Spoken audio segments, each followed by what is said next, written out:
Les centrales électrosolaires sur lesquelles on travaille, c'est des gros équipements industriels qui sont équivalents donc à des centrales thermiques au charbon ou au fioul, sauf qu'on a remplacé la chaudière par des concentrateurs solaires qui vont concentrer le rayonnement solaire, le transformer sur des absorbeurs, des corps noirs en chaleur.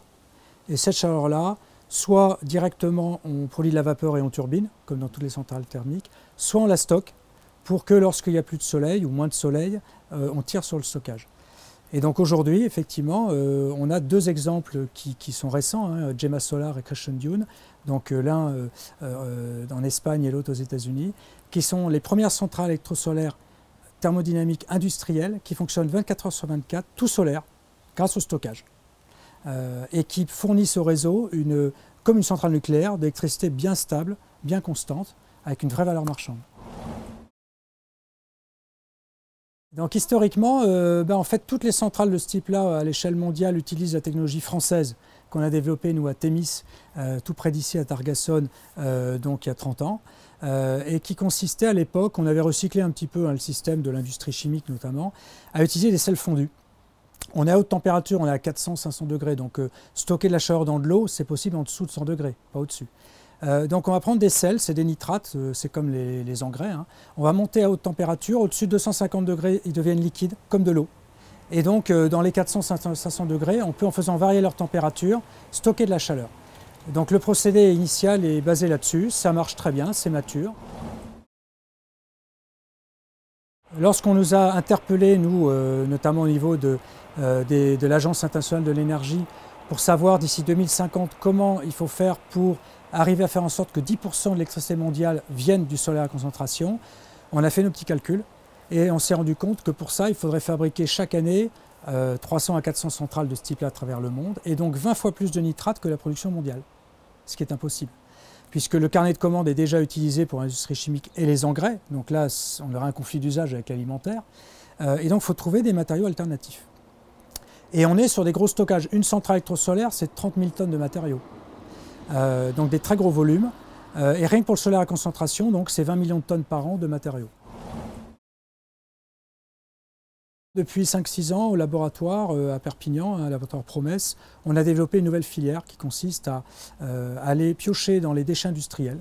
Et là, on a des centaines de millions de tonnes par an, que ce soit les déchets amiantés, les cendres volantes, les laitiers chirurgiques. Et à partir de ces déchets industriels, de les utiliser comme des ressources minérales, au lieu d'aller piocher dans les ressources qui sont encore vierges, qu'on va laisser aux générations futures. On prend nos déchets industriels, on les inerte au passage, parce que certains sont dangereux, comme les déchets amiantés, et on fait des céramiques réfractaires dans lesquelles on va stocker la chaleur, comme une brique de barbecue en quelque sorte. Hein. En la chauffant, on stocke de la chaleur. Donc on a des fluides dans le procédé qui vont venir charger les céramiques aux heures les plus chaudes, et venir chercher cette chaleur pendant les heures où il y a moins de soleil. C'était du déchet amianté, donc peut-être qu'autrefois c'était un porte-avions ou peut-être l'université de Jussieu, j'en sais rien. Déchet dangereux qui ne peut être traité que s'il est fondu à 1400 degrés. Donc c'est ce que fait Inertam Europlasma qui est dans les Landes, avec qui on a travaillé au cours d'une ANR, hein, qui s'appelait CESCO, que je coordonnais, et qui visait effectivement à donc bien gérer la cristallisation donc du matériau. Une fois fondu, ça coule comme de la lave. Et donc si on contrôle bien son refroidissement, on fabriquait une céramique réfractaire, c'est une céramique qui va tenir le cycle thermique. Et cette céramique-là, donc on l'a testée après à Odeio, puisque c'est une installation où on peut tester les matériaux en conditions extrêmes, avec des cycles thermiques très violents.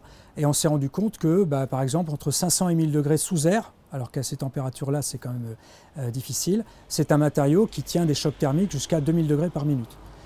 Ce qu'une céramique souvent de synthèse du marché, qui coûte 1000 fois plus cher, a du mal à tenir. Faire fondre des milliers de tonnes de matériaux à 1400 degrés, ça coûte très cher, sur le plan énergétique et environnemental. Et donc, c'est justement l'intérêt de les utiliser après pour fabriquer de l'énergie avec des procédés haute température que, alors que l'usage, ça va être pendant 20-30 ans dans la centrale, en moins de 2 ans, c'est remboursé la facture environnementale. Même si on a fait cette fusion avec des torches plasma nourries avec une centrale thermique au charbon, éventuellement. Donc dans le pire des cas, en moins de 2 ans, on s'est remboursé cette facture environnementale.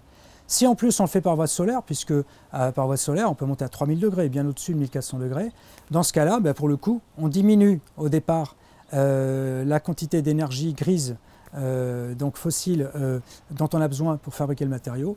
Et là, le temps de retour environnemental est beaucoup plus court.